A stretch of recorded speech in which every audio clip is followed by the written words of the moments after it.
Some songs only needed one shot, one record, one summer, one moment on the radio, and then they were gone. But the people who heard them never forgot. These are 12 one-hit wonders only baby boomers will remember. Number 12, In the Year 2525 by Zager and Evans.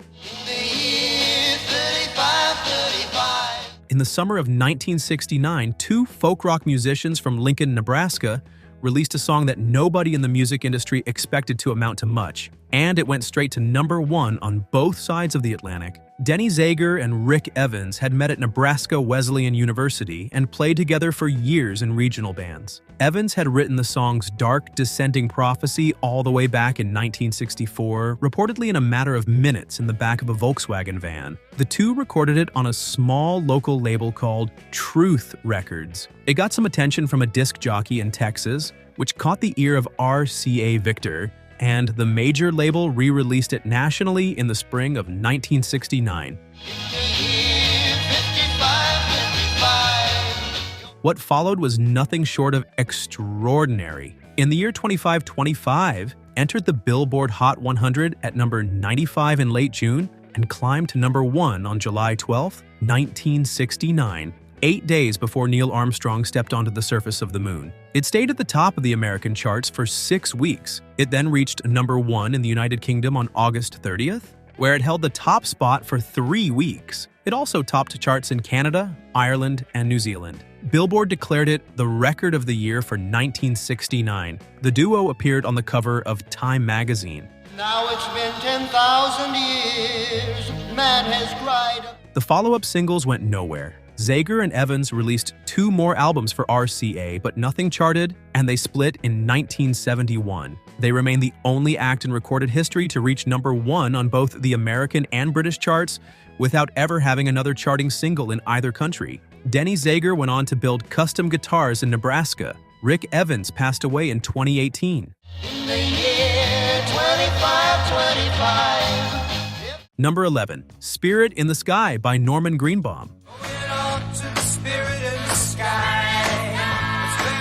Norman Greenbaum grew up in Massachusetts in an Orthodox Jewish household, studied music briefly in Boston, and eventually moved to Los Angeles in 1965. He spent a few years fronting a psychedelic novelty group called Dr. West's Medicine Show and Junk Band before going solo. By all accounts, he was not a likely candidate to write one of the most enduring rock records of the century. The inspiration came from an unexpected place. Greenbaum has said in interviews that he was watching country legend Porter Wagoner perform a gospel song on television one evening and thought to himself that he could write something in that vein. He sat down and had the lyrics written within a quarter of an hour.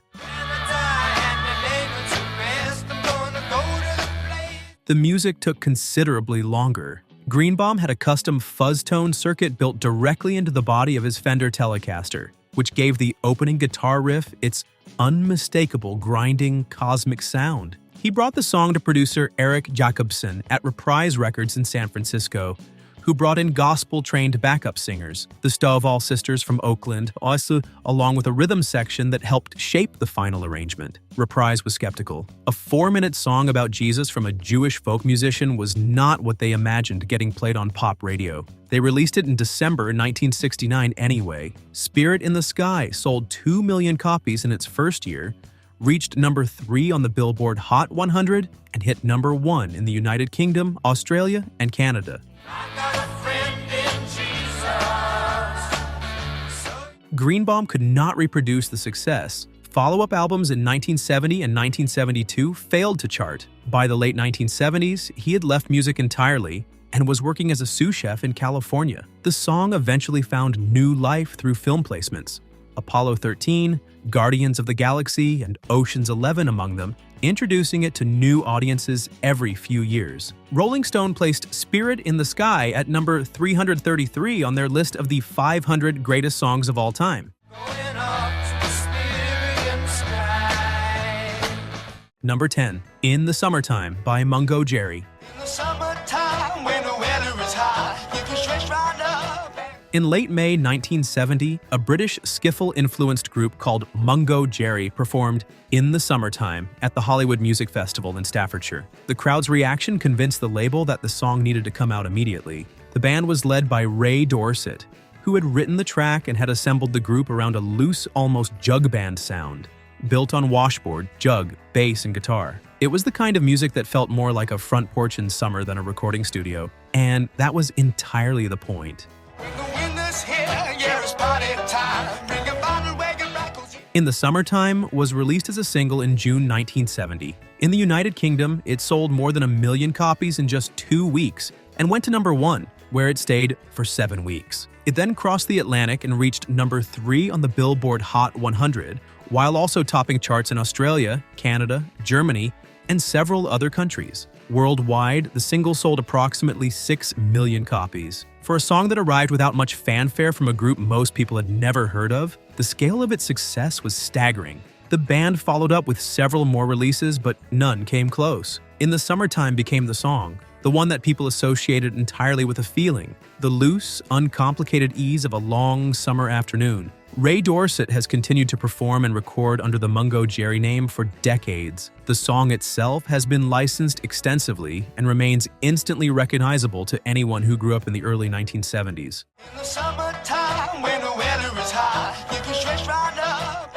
Number 9, Vehicle by the Ides of March. I love you, I need you, I want you, got to have you try. The Ides of March formed in the Chicago suburb of Berwyn, Illinois in 1964. They spent several years grinding through the regional music circuit, releasing singles that made modest dents in local radio, but nothing that broke nationally. By the time 1970 arrived, they had been together for 6 years and had little to show for it in terms of chart success. That changed when their song Vehicle arrived in early 1970. The track was built around a prominent brass arrangement, a wall of horn sound that cut straight through whatever else was on the radio at the time. Lead vocalist Jim Peterick, who was just 19 years old when he wrote the song, delivered the lyrics with a raw energy that matched the aggressive, punching rhythm section underneath.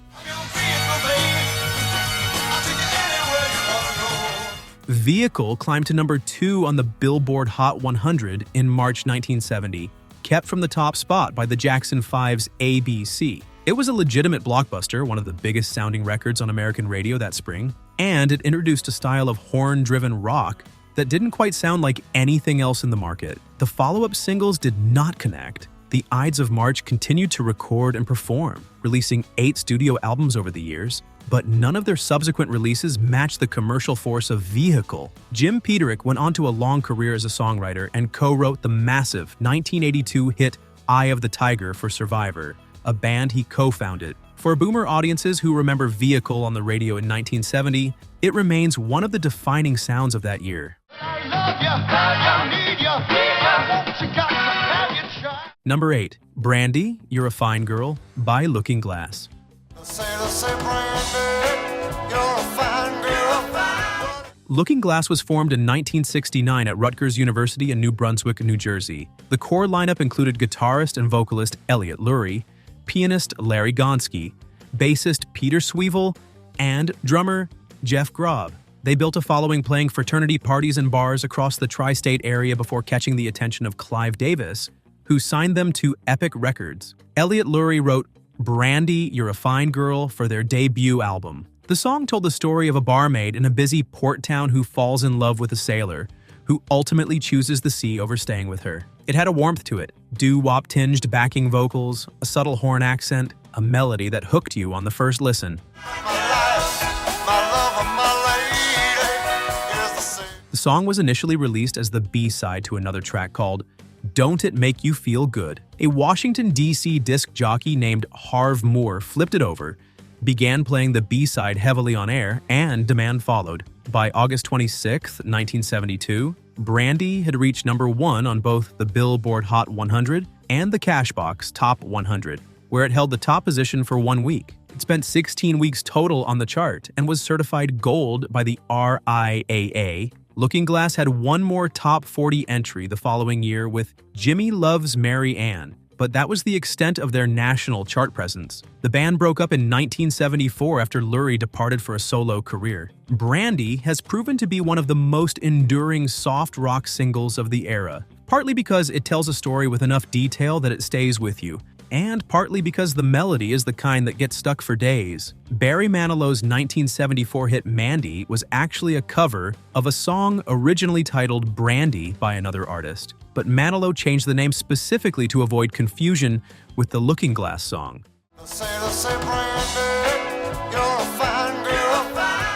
Number 7. Seasons in the Sun by Terry Jacks.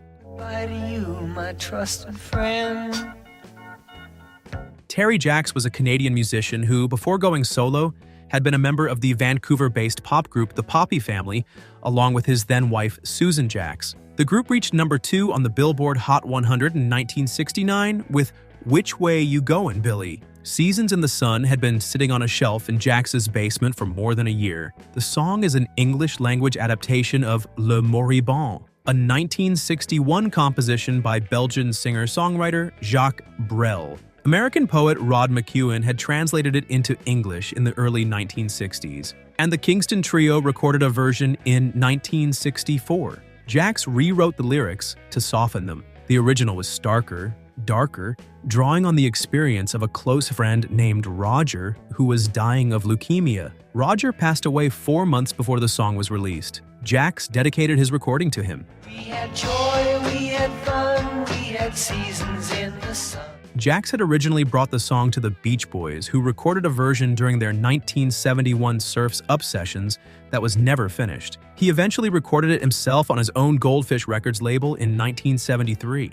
When a newspaper delivery boy heard Jacks playing the record at home and asked if he could bring friends by to listen, their response convinced Jacks to release it. Bell Records picked up the American distribution rights. Seasons in the Sun reached number 1 on the Billboard Hot 100 on March 2, 1974, where it stayed for 3 weeks. It topped charts in Canada, the United Kingdom, and Australia. Worldwide, the single sold an estimated 14 million copies, the biggest-selling single in Canadian recording history. Jacks won 3 Juno Awards for the song, including Best Male Vocalist. He stepped away from music in the mid-1970s and became an environmental activist, spending years fighting pulp mill pollution in British Columbia. We had joy, we had fun, we had seasons in the sun. Number 6. Kung Fu Fighting by Carl Douglas. Everybody was kung fu fighting. Carl Douglas was born in Kingston, Jamaica in 1942 and later relocated to Britain, where he spent years as a session vocalist for Pi Records, recording backing vocals and low-profile tracks without making much commercial headway. In 1974, his producer Bidu Apaya hired him to record a proper solo single, a Larry Weiss composition called I Want to Give You My Everything. That song was intended to be the A-side. They used a 3-hour studio block. 2 hours went to the A-side. With 10 minutes of session time remaining, Bidu asked Douglas if he had anything they could use as a quick B-side. Douglas showed him some lyrics he had written about the kung fu craze that was sweeping popular culture. Driven by Bruce Lee's blockbuster films Enter the Dragon and Fist of Fury, as well as the television series Kung Fu starring David Carradine, which had been running since 1972. Bidu later recalled going over the top on the huzz and heyas in the recording, specifically because he wasn't taking the track seriously. It was a B-side. Nobody was going to listen to it. When the completed single was presented to Pi Records, an executive immediately insisted the 2 tracks be swapped. The B-side had more potential than the A-side. It was released in August 1974, initially to silence. 5 full weeks passed with no radio play, and, according to Bidu, not a single copy sold. Then it caught on in dance clubs. Then it spread. Kung Fu Fighting reached number 1 in the United Kingdom in September 1974, where it held the top spot for 3 weeks. It then topped the Billboard Hot 100 in December, holding that position for 2 weeks. The single sold 11 million copies worldwide, making it one of the best-selling singles of all time. Douglas's follow-up, Dance the Kung Fu, failed to crack the American top 40. He released 2 more albums through the late 1970s, with moderate success in the United Kingdom. But Kung Fu Fighting remained the singular peak of his recording career. Everybody was kung fu fighting. Number 5. My Sharona by The Knack. The Knack formed in Los Angeles in 1978. Frontman Doug Fieger and lead guitarist Burton Avey were the creative center of the band, and their debut album, Get the Knack, was recorded in just 11 days for a budget of approximately $18,000. The lean, stripped-back production was intentional, a deliberate rejection of the sprawling, expensive studio records that dominated the late 1970s. My Sharona was the album's lead single, written by Fieger and Avey. The song was inspired by Sharona Alperin, a 17-year-old Fieger met in 1978, 8 years his junior. She is pictured on the sleeve of the single, holding a copy of the Get the Knack album. The two became a couple and stayed together for roughly 4 years. Released in June 1979, My Sharona was Capitol Records' fastest-selling debut single since the Beatles' I Want to Hold Your Hand in 1964. It reached number 1 on the Billboard Hot 100 on August 25, 1979, where it held for 6 weeks. Billboard named it the #1 song of the year for 1979, the best-selling single in America that year. The album itself sold 2 million copies and spent 5 consecutive weeks at the top of the Billboard 200 album chart. The backlash came quickly. Critics and fans alike accused the band of imitating the Beatles, and the oversaturation of the record on radio spawned something called the Nuke the Knack movement in San Francisco. Their follow-up album in 1980 failed to replicate the momentum. A second single from Get the Knack, Good Girls Don't, reached number 11, but nothing afterward came close. The band broke up in 1981 and reunited intermittently over the following decades. My Sharona found a new audience when it appeared on the Reality Bites soundtrack in 1994, introducing it to a generation that hadn't been born when it was first recorded. Fieger died in February 2010 at the age of 57. Number 4, Funky Town by Lips, Inc.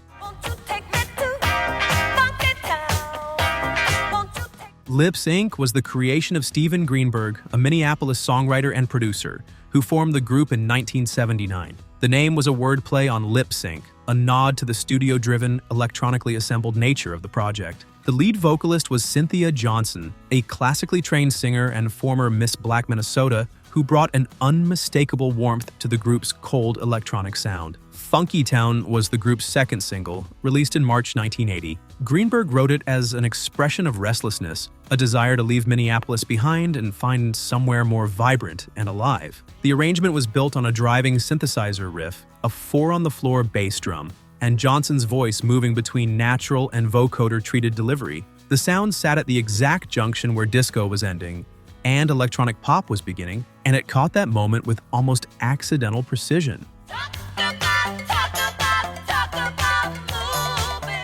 Disco was fading from mainstream radio in the spring of 1980, but Funky Town arrived at exactly the right moment to catch the last wave. It reached number 1 on the Billboard Hot 100 on May 31st, 1980, where it stayed for 4 weeks. It also topped charts in 28 countries. Worldwide sales eventually reached an estimated 35 million copies. None of Lips Inc.'s subsequent singles made the American Top 40. Greenberg released 3 more albums under the Lips Inc. name before dissolving the group in 1985. He later left the music business and became a web designer. Cynthia Johnson went on to join the Grammy Award-winning gospel group Sounds of Blackness. Funky Town was later included in Shrek 2 and has appeared in dozens of films, advertisements, and television programs in the decades since. Number 3, Mickey by Tony Basil. Tony Basil had been in the entertainment industry for 2 decades before she ever had a hit record. Born Antonia Basilata in Philadelphia in 1943 and raised in Las Vegas, she had been a professional dancer and choreographer since the early 1960s. She appeared in the 1964 film Viva Las Vegas as a dancer alongside Elvis Presley. She choreographed for David Bowie's 1974 tour. She worked with the Talking Heads. She was one of the most respected choreographers in the industry. None of that made her a pop star. Mickey was based on a 1979 song called Kitty, originally recorded by British pop group Racy and written by Mike Chapman and Nicky Chin. Basil adapted it, changed the title, and built an entire music video concept around a cheerleader theme. Drawing on her own years as head cheerleader at Las Vegas High School, she directed and choreographed the video herself using the actual sweater she had worn in high school and recruited a championship cheerleading squad from Carson High School in California. Number 2. Come On Eileen by Dex's Midnight Runners. Dexy's Midnight Runners were a Birmingham, England band led by the restlessly ambitious Kevin Rowland. The group had already reached number 1 in the United Kingdom in 1980 with Gino, a tribute to the American soul singer Gino Washington. By 1982, however, the band had gone through a near-complete lineup change and a radical shift in image. From sharp suits and soul references to dungarees, fiddles, and a sound that drew from Irish and Celtic folk traditions. Come On Eileen was released in the United Kingdom in June 1982. It reached number 1 there and spent 4 weeks at the top of the chart. It was released in the United States the following year, arriving in early 1983, and reached number 1 on the Billboard Hot 100 on April 23, 1983, where it held for 1 week.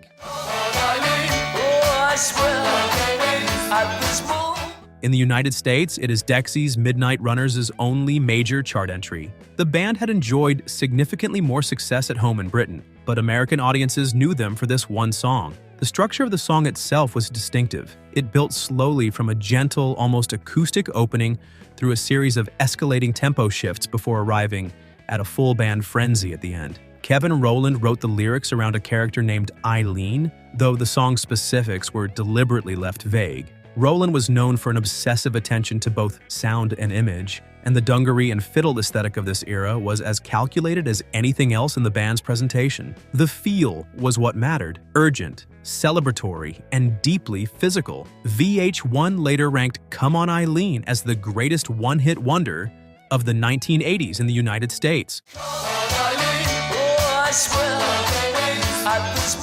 Number 1. 99 Luftballons by Nena. Nena was a West German new wave band fronted by Gabriele Kerner, who performed under the stage name Nena. The group formed in 1982 and recorded 99 Luftballons, which translates as 99 ballooned for their self-titled debut album later that year. The song was written by guitarist Carlo Carges after he spotted a cluster of balloons floating over a Rolling Stones concert in West Berlin. He imagined what might happen if those balloons drifted over the fortified border between East and West Germany, how military radar systems might mistake them for something threatening, how that misidentification could spiral out of control, how quickly a minor misunderstanding could escalate into catastrophe. In 1983, with the Cold War running at full intensity and nuclear anxiety at a high point on both sides of the Atlantic, the subject hit a nerve. The German version of the song was released in West Germany in late 1982 and became a major European hit in early 1983. An English-language version titled 99 Red Balloons was released in 1984 for English-speaking markets. Both versions circulated in the United States simultaneously, where many radio stations played the original German version by preference. The song reached number 2 on the Billboard Hot 100 in March 1984, held off the top spot by Van Halen's Jump. It topped charts in the United Kingdom, Australia, Canada, and several other countries. Nena was considered a one-hit wonder in the United States, though the band remained a consistent presence in Germany for years afterward. Gabriele Kerner continued performing under the Nena name well into the 2000s, releasing over a dozen albums. For American and British audiences who heard it in 1983 and 1984, 99 Luftballons arrived at a moment when the fear of nuclear war felt genuinely present. The song's peculiar lightness, all pop hooks and bouncing rhythm against the weight of what it was actually describing, created something that has been hard to replicate or forget. 12 songs. 12 moments when an artist connected with a generation in a way that was immediate, total, and impossible to repeat. Some of them were accidents, B-sides that somebody flipped over, demos that sat on shelves for a year. Some were records that got banned before they became anthems, some were written in 10 minutes, and some took years to find their audience. What they all share is that they were heard at a particular time in life by people for whom the radio was still a daily companion, and they became permanently embedded in the memory of a generation. If you've been singing any of these in your head for the past few minutes, you know exactly what that means. If this took you somewhere, leave a like. It helps more people find the channel. And subscribe, because there are plenty more stories like these still to tell.